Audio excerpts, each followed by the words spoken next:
We have an old fence running across our property that we bought in just under a year ago.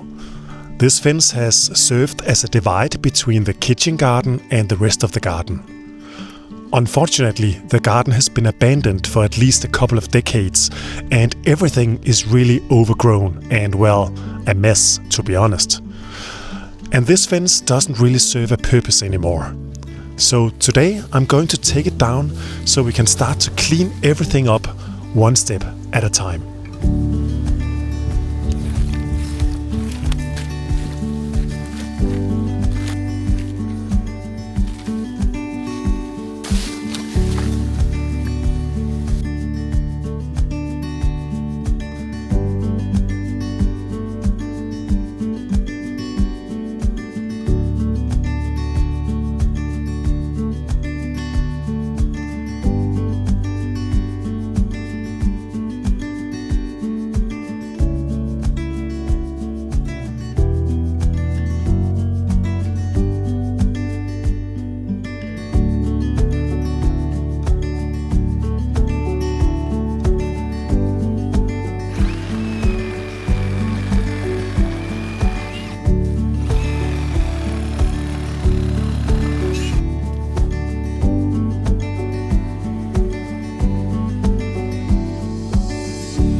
That wasn't as tough as I had anticipated. I guess the fence was so rotten that they came down very easily, actually. So this is the entire fence, minus the fence posts. They're still standing here. I just counted them. There are 11 in total. But it's just a matter of using the reciprocating saw I just used and cutting them off at the base there, because they are so rotten that it's really no problem letting them stay in the ground, because yeah, they will be gone in just a few years.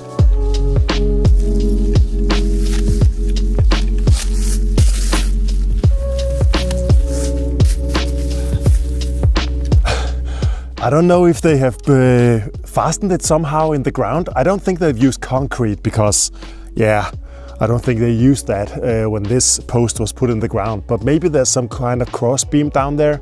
I'm not sure, but it is moving, but I can't get it up. So I think I'm just gonna cut them and leave the rest of this very rotten wood in the ground.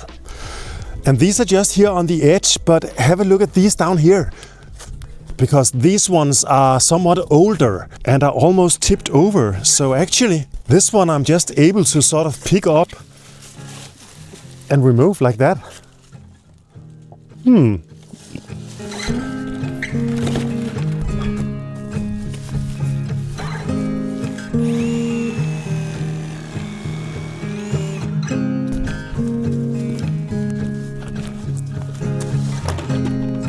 That just left a very, very small stump in the ground, and it's no taller actually than the ground here, because I on purpose tried to cut in an angle downwards so that only this edge here is a little above ground.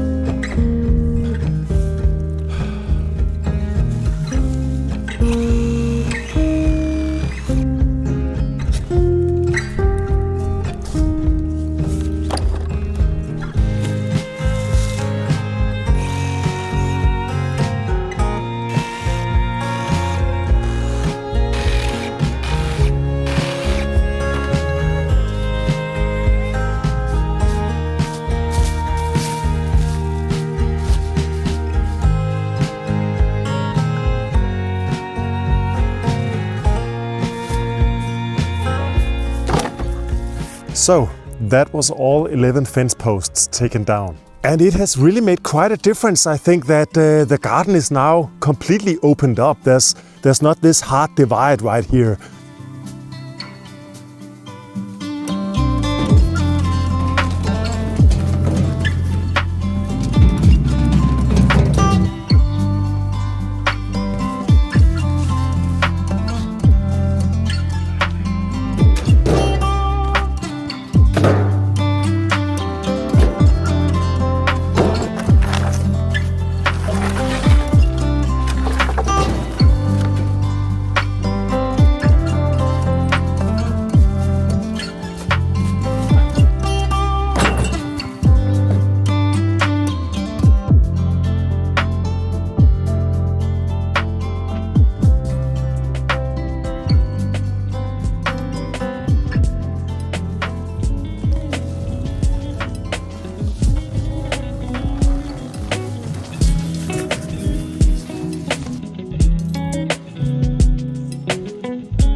Last week I painted the gates in front of our farm, and I think it was one of the last things I got to do last time, and it was still wet when I finished that, and I promised you to show you what they looked like once they were completely dry. And it's now a week later and they are dry and finished now.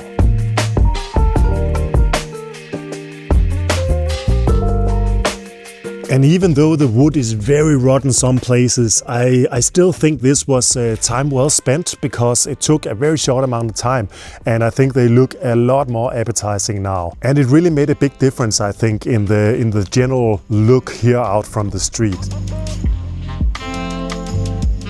Every night I usually go out and close the gates, because I think it's very cozy to finish the day by closing the gates and start a new day by opening them again. So we are actually using these gates actively.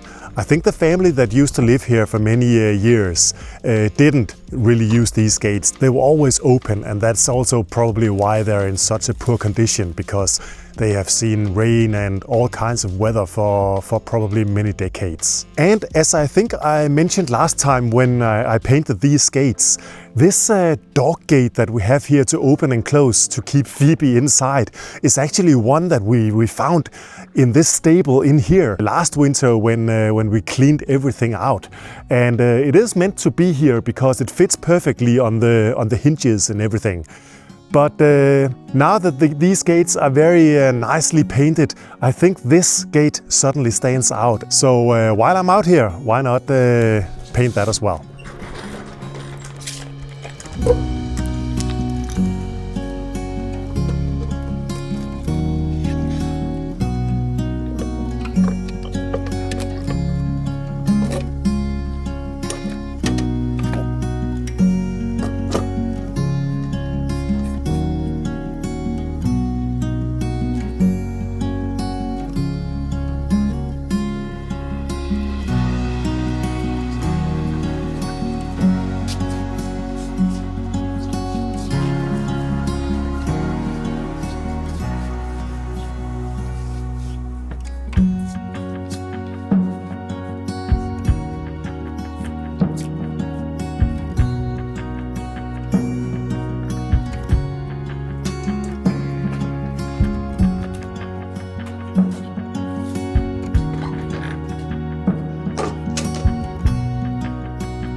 I think that looks pretty good.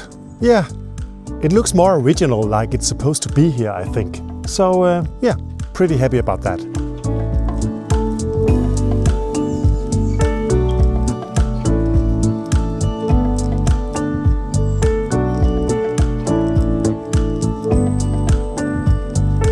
Next time I'll continue work in the garden. Besides removing the fence, we have 2 dead apple trees that I need to cut down to make room for new fruit trees when the spring comes. We'll also do a big upgrade to our open fireplace in the living room.